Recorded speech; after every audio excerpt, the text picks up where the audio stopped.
Hi there, Gemini. Thank you for joining me for your weekly forecast for week commencing the 8th of February.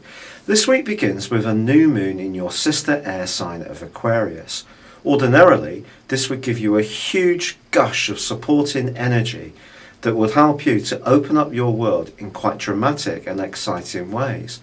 And that's still possible, but there is a complexity this week because lying on the other side of the heavens is the rather difficult energy of Mars, which is squaring up to this new moon. Now, if we think the moon is about more emotional energy and it's about more feminine energy, well, Mars is obviously more aggressive, and it's in the sign of Scorpio, one of the two that it rules. So it's a very direct and in some ways impatient and punctilious location for Mars to occupy. So just as the sun and the moon combine and urge you to widen your horizons, Mars is reminding you about the things that you have to grapple with on a daily basis, the details, the obligations, the responsibilities to other people. And that can create a certain amount of nervous stress and tension if you feel that you're compromised between doing what you'd really like to do, which is the new moon, and doing what you know you have to do, which is Mars. And they compete all this week, providing a backdrop. And if you try to do too much, the net result is going to be a certain amount of stress. Now, behind all this, we still have that reverberating rumble in the sign of Capricorn, which is all to do with intensity, passions, possessiveness, control, all these kind of issues, long-term finances, property matters, anything that you share very closely with another person. And because Venus continues to combine with Pluto on the first couple of days of this week, but square with Uranus, if you feel that in some ways doing what's right for you materially or security-wise actually goes against what you really believe in, that can set up another inner dilemma and conflict. So how do you make your way through this?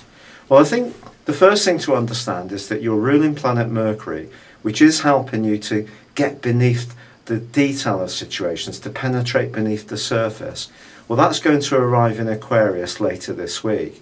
And that's going to help you to feel that things are just easing off a bit in terms of the intensity. It will help you to be more logical, to step back, see the bigger picture, find out more facts and figures, and help you to be more informed. But also this is a week when Mars can be an agent for good. And it's angling up brilliantly with Pluto and also with Jupiter.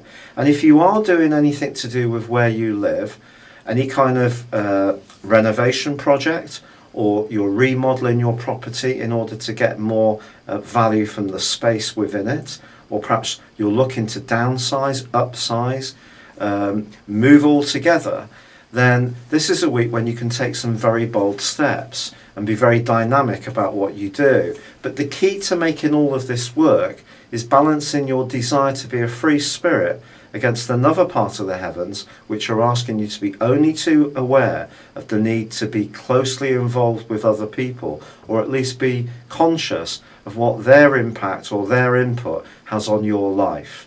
So it can't all really be just going for the hills. You need to stay with the detail of situations, work through the politics of it, however tricky that is, but don't overpromise nor under-deliver, and you do need to do the things that are necessary at a practical level whilst giving yourself a bit more space, and hopefully by the end of the week there'll be greater opportunities to do that even more. It's been a real pleasure being with you. Thank you for joining me. Good luck and goodbye for now.